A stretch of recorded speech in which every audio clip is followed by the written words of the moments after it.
तय करके चीजें हो रही है। गैर कानूनी लोग भी जो आ रहे हैं दिल्ली में, चाहे वो रोहिंग्या हो चाहे वो जो हो, उन पे भी निगरानी होगी? उनको भी क्या लिस्ट बनाई जाएगी वगैरह? देखो, क्या ये भी सरकार बहुत सख्त है। ये इलीगल जो शहर में लोग आते हैं, और आप देख रहे हो लगातार पिछले 2-3 महीने में आपने देखा होगा कि कैसे इस तरह के लोग जो उनकी मदद करते हैं उनको भी धरपकड़ चालू है, और जो लोग इलीगली सिटी में एंटर करके वहाँ रह रहे हैं और रिसोर्सेज पे कब्जा कर रहे हैं, उन पे भी सरकार बहुत सख्ती से कदम उठा रही है। क्योंकि हम देखते हैं कि जब भी ऐसा मुद्दा उठता है तो राजनीति भी हो जाती है। क्या आपको लगता है कि कोई राजनीति नहीं, दिल्ली के रिसोर्सेज पे दिल्ली के लोगों का अधिकार है, और इलीगल कोई भी आकर के यहाँ पर काम करना चाहेगा तो उसमें दिक्कत रहेगी। जी, शिक्षा के बारे में भी बात कर लेते हैं। शिक्षा का जो सिस्टम था, इस पे आम आदमी पार्टी बहुत गर्व महसूस करती थी, कहती थी कि हमने ही शिक्षा का जो सिस्टम है दिल्ली में पूरी तरह से बदल दिया है।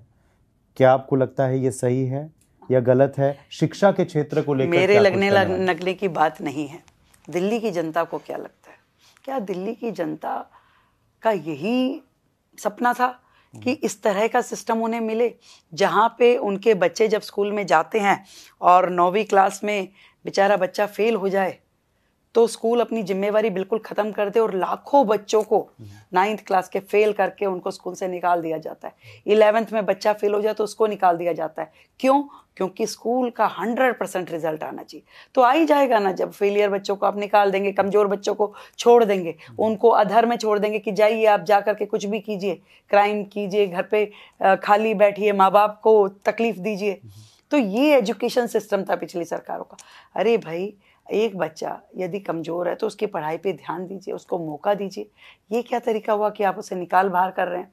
फिर आपने केवल एडवर्टीजमेंट्स पे खर्च करते हुए, हम तो जी बिजनेस ब्लास्टर कर रहे हैं, हम तो हंसने हंसाने का, कोई एक दिन में आप और हम भी स्कूल गए हैं, एक्स्ट्रा करिकुलर एक्टिविटी होती थी, हफ्ते में कितनी होती थी? कोई एक पीरियड पूरे हफ्ते में, ताकि एकेडमिकली भी आपको स्पोर्ट्स भी चाहिए, आपको एक्स्ट्रा करिकुलर बाकी एक्टिविटीज़ भी चाहिए। एक दिन में 3-3, 4-4 क्लासेस आप ये दे रहे हैं तो एकेडमिक कब करेंगे? मैथ, साइंस, फिजिक्स कब पढ़ा रहे हैं आप? एक हंसने का पीरियड है, एक आपका देशभक्ति का पीरियड था, एक आपका बिजनेस ब्लास्टर का पीरियड है। तो भाई आधा दिन तो लंच के पहले का निकल गया, बाकी के आधा दिन में आप कर पा रहे हैं कि नहीं कर पा रहे? तो ये तो उनका एजुकेशन सिस्टम था जिसके ऊपर उन्होंने करोड़ों रुपए खर्च कर दिए। देखिए हम क्या कर रहे हैं, देखिए हम क्या कर रहे हैं। पर मुझे नहीं लगता कि दिल्ली में, जो देश की राजधानी है, आप जो राष्ट्रीय शिक्षा नीति है उससे हट करके अपना ही कुछ बजाना चाहें ढोल, तो दैट इज नॉट फेयर। आपके साथ में, देश के साथ में ताल मिला करके उस शिक्षा नीति के साथ जुड़ करके आपको बच्चों को पढ़ाना पड़ेगा। ये जो डबल इंजन की सरकार अब बन गई है दिल्ली में, तो क्या ऐसे अब योजनाओं का भी लाभ मिलेगा दिल्ली में? जन आरोग्य मंदिर, आयुष्मान भारत। 100%। हमने तो पहला दिन जो हमारा शपथ ग्रहण का था, सेम डे पहली कैबिनेट बुलाई और उसमें आयुष्मान योजना को पास किया, फिर बजट में उसके लिए प्रावधान क्रिएट की, और अब तो 1,69,000 कार्ड बनकर के तैयार हो गए और जनता में बंटना शुरू हो गए। अब वो कार्ड जिस फैमिली पे पहुंच गया है उनको सीधा लाभ मिलना शुरू हो गया। वो आज ही जाए और किसी अस्पताल में अगर जरूरत है अपना इलाज कराने में संभव है। ये वो दिल्ली का अधिकार है जो पिछली सरकारों ने रोक के रखा, दिया ही नहीं। गरीब लोग मर गए, हाहाकार मचा हुआ है। आज भी जनप्रतिनिधि जब पब्लिक डीलिंग करते हैं, सुबह कम से कम भी 20-25 लोग रोज के अस्पताल वाले आते हैं कि हमें इलाज करा दीजिए, ऐसे हाथ फैला करके बोलते हैं। जो उनका अधिकार है वो आज संभव हो पाया जब भारतीय जनता पार्टी की सरकार दिल्ली में आकर के राज कर रही है, जब केंद्र की वो योजना दिल्ली में लागू हो पाई। पहले बजट सेशन में हमने ये भी देखा, पहले सेशन में राधा ये देखा हमने मैम कि सीएजी रिपोर्ट्स कुछ टेबल हुए थे। क्या और भी सीएजी रिपोर्ट्स आने वाले दिनों में टेबल होंगे, आने वाले सेशंस में टेबल होंगे? और उन पे है रोता है क्या, आगे आगे देखिए होता है। अभी तो बहुत कुछ है, अभी तो इनकी परतें उखड़नी शुरू हुई है। हम तो रोज काम करते हैं, रोज देखते एक नया इश्यू आ जाता है, अरे भाई ये भी करके गए हैं। अभी तो न जाने कितनी सीएजी बननी बाकी है। टेबल तो हुए हैं, मगर क्या जांच भी होगी, क्या कार्रवाई भी होगी?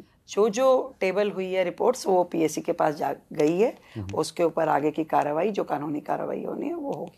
अब आप विपक्ष किसको मानती हैं दिल्ली में? क्या आम आदमी पार्टी को या फिर कांग्रेस पार्टी को? मुख्य विपक्ष कौन है? कांग्रेस तो दिल्ली में एक भी विधायक भी नहीं है, तो कम से कम जो है उसी को मान लेते हैं विपक्ष है। और वो पूरा काम कर रहे हैं अपने, उनको पूरा विपक्ष का बहुत अच्छा काम कर रहे हैं। वो 24 घंटे ऐसे सर्वेलेंस लगा के रखते हैं कि भाई आज ये राइट को गए हैं, आज ये लेफ्ट को गए हैं, आज गाड़ी यहाँ रुकी थी, तो वो काम कर रहे हैं। ठीक है, बहुत बढ़िया। भविष्य क्या होगा आम आदमी पार्टी का? अभी पंजाब में तो सरकार खैर है उनकी वर्तमान में, एक समय में अपना नेशनल फुटप्रिंट बढ़ाने की कोशिश कर रहे थे। भविष्य क्या देखती हैं आप? अब बचाने की कोशिश कर रहे हैं कि भाई क्या और बचा लें, अभी तो लुट गया सब कुछ उनको। मतलब जमानत जब्त जैसे जहाँ जहाँ उन्होंने चुनाव लड़ा उनकी स्थिति रही। और दिल्ली में भी जिस तरीके से पहले उनको मैंडेट मिला था 63 सीटों का, और उसके बाद में फिर तो अब बड़ी मुश्किल से भागते भागते उनको जितनी सीटें मिल पाई है। तो मैं तो कई बार विपक्ष के अपने साथियों को कहती हूँ कि भाई जनता ने तुम्हें एक मौका और दिया है, तो अब तो सेंसिबली अपने क्षेत्र के विकास के लिए काम करो, अब तो इन चीज़ों में मत पड़ो।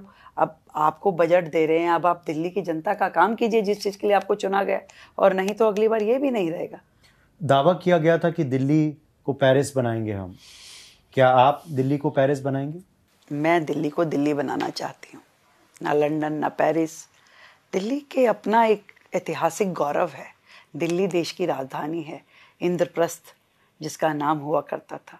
तो दिल्ली दिल्ली बने और पूरा देश में उसका जो इतिहास गौरव है वो फिर से समृद्ध हो और लोग उसमें रहना चाहें, दिल्ली वालों का दिल खुश रहे, ये मैं चाहती हूँ। जी, दिल्ली में तो आप मानती नहीं हैं उनको विपक्ष, क्योंकि एक भी विधायक नहीं है, मगर राष्ट्रीय स्तर पे तो विपक्ष, मुख्य विपक्षी पार्टी कांग्रेस पार्टी है। हम देख रहे हैं काफ़ी बड़ी दिक्कत जो है कांग्रेस पार्टी के लिए आ गई है। ये जो नेशनल हेराल्ड का मामला है, इसमें गांधी फैमिली जो है वो अक्यूज बन गई है। हमने देखा है रॉबर्ट वाड्रा की भी अभी पूछताछ हो रही है। कांग्रेस पार्टी का कहना है कि भाजपा डर गई है। भाजपा डर गई है कि अधिवेशन हमने गुजरात में किया, गुजरात हारने वाले हैं, इस वजह से कार्रवाई हो रही है गांधियों पे। ये केसेस आज के चल रहे हैं क्या? मतलब कार्रवाई हो रही है, कार्रवाई तो होनी है, वो तो बेल पे ही चल रहे हैं, कब से चल रहे हैं बेल पे दोनों जन। आपको सारी दुनिया जानती है, जब आपके पास केस चल रहा है तो कार्रवाई तो होएगी ना, आज होगी कल होगी, और कर्म जो किए हैं वो फल तो मिलेगा ही। तो इन बातों में कोई अर्थ नहीं है कि कौन डर गया और कौन हो गया। दिल्ली की देश की जनता है और वो सब देख रही है, और जिसने जो कर्म किए हैं वो सामने आने ही हैं। वक्त का मामला कोर्ट में है तो उस पर ज़्यादा हम बोलेंगे नहीं, मगर अगर जो भी हम देखेंगे फैसला कोर्ट का, तो क्या दिल्ली सरकार तैयार है कि जो अवैध प्रॉपर्टियां हैं, वक्फ जो कब्जा हुई हैं, उन पे कार्रवाई होगी? होनी ही चाहिए। गरीब लोगों का